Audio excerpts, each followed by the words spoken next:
Those are the incentives. And when this was before us originally, what I had in mind as incentives is a lot what you have in this proposal. What I didn't like, and is still in this proposal, is the adding $37,000 to the cost of a house to try to make it more affordable. I struggled with that concept then. I'm still struggling with that concept now. That doesn't make that house more affordable when we don't have the housing stock, regardless of what income bracket there is. There's still a shortage of them.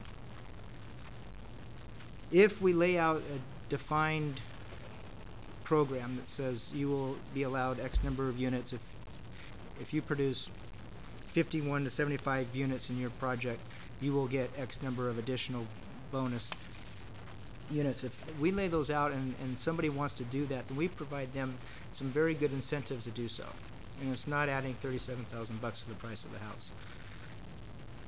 The Section 8, the additional incentives, a lot of these are very good. And I think when it comes down to the price of that project, if these were in there, that's going to lower that price down considerably and provide that incentive to add those other units. Fast tracking the permit, that's a no-brainer. The concurrent processing, where projects require multiple permits or environmental review, that should happen regardless. That's not just for these types of projects. We ought to be doing that, period. The exemption from development of county codes, where we have that ability. Waiver of the filing and processing fees on permits for those units that meet the proportional share of those units that meet the requirements. The market rate, builders may pool resources to satisfy their inclusionary requirements. You know, if there's somebody who says, hey, I want to go in with this guy down here on 2 different projects, and we want to be able to pool those together, allow that. I mean, those are the incentives that I think are important here to get us, the developers, to want to provide those housing units. Adding $37,000 to the cost doesn't get us there. That's where, I know that's where you're trying to wrap up to that point, and that's where I'd like to see us bring something back with all those incentives. So if somebody wants to do it, the ability is there to do it. Thank you, Mr. Chair. Thank you. I'm going to chime in. I also concur with Supervisor Delbar's comments. I'm having a real hard time with the in lieu fee discussion. Not so much as per to this ordinance, but taking a universal approach of what we talked about in the last 2 months at this board. Last week's discussion on the 2007 building codes and previous discussion on AB 2121. I think this kind of, you add all these up and we've priced ourselves out of affordable housing. That's all there is. It's not any one thing, but you add them all in and we're pricing ourselves out of the ballpark. In addition, the in lieu fees, I'm concerned because of the zoning requirements. It's forcing those type of developments to be in basically the Ukiah Valley, which there might be a project that would utilize some of these fees. You know, it's going to take up some room. Brings up a whole nother discussion about ag land. You know, unless we do a partnership with the city of Ukiah and put the development inside the city and we get credit for it, it's forcing it into the Ukiah Valley because of the sewer and water. If not there, the Willits Valley. If not there, maybe on the outskirts of Fort Bragg. But those are just the 3 urban areas that we're focusing all this development into. And yet there's opposition for even smaller situations to even be examined right now. So it's catch-22, you know.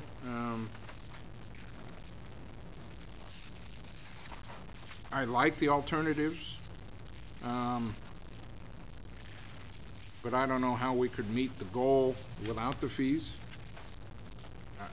I'd like to go the incentive routes. I like the waiving the fees for the 1,000 square feet. I like the examination of the second unit on both the coastal zone and the inclusion on a septic system. Would that be enough?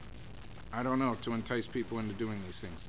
Certainly the 10 units or greater, you know, that eliminates the vast majority of the situation in Mendocino County of single family homes being built, being included in this situation.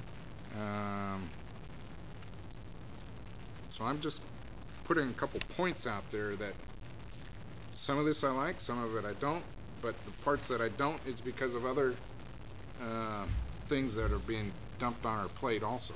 So, Ms. Hershey.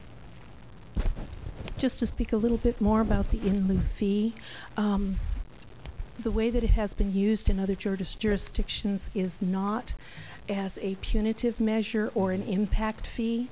It has been offered as an option to a developer who doesn't feel that it's economically feasible for them to build the units on the site of the project. So that's what our intent is in trying to come forward with that, is to make that clear, that it's part of the incentive package. It's an option for a developer to pick that if they choose to.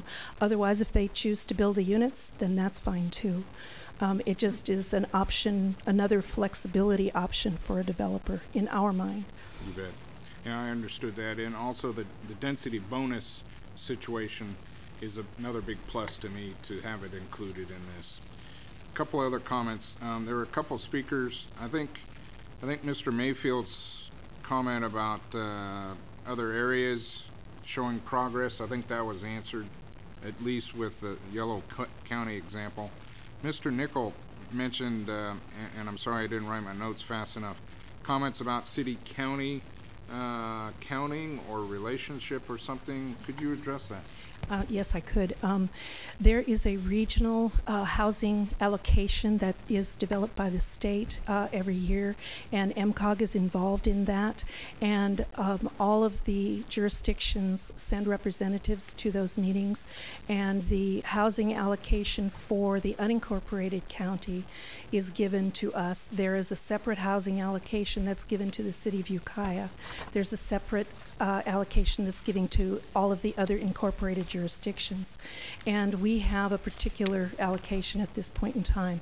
Those negotiations are ongoing right now as we speak for the next housing element cycle, and we've been sending representatives to try to discuss because of the numbers, the census numbers that were given to us this last cycle.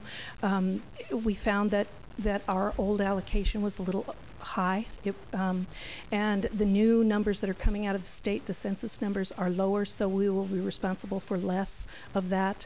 And the planning team representative that is sitting on this board is trying to make that clear, that we need to really concentrate our look on things that are applicable to the unincorporated areas.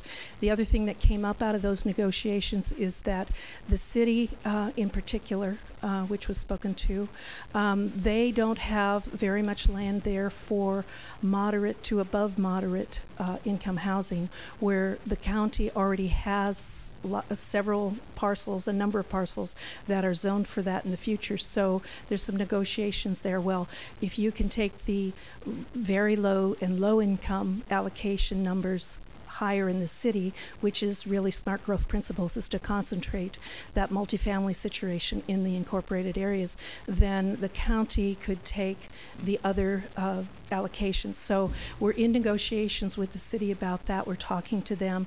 MCOG is being involved in that. Nothing has been brought forward yet. It's just all new negotiations.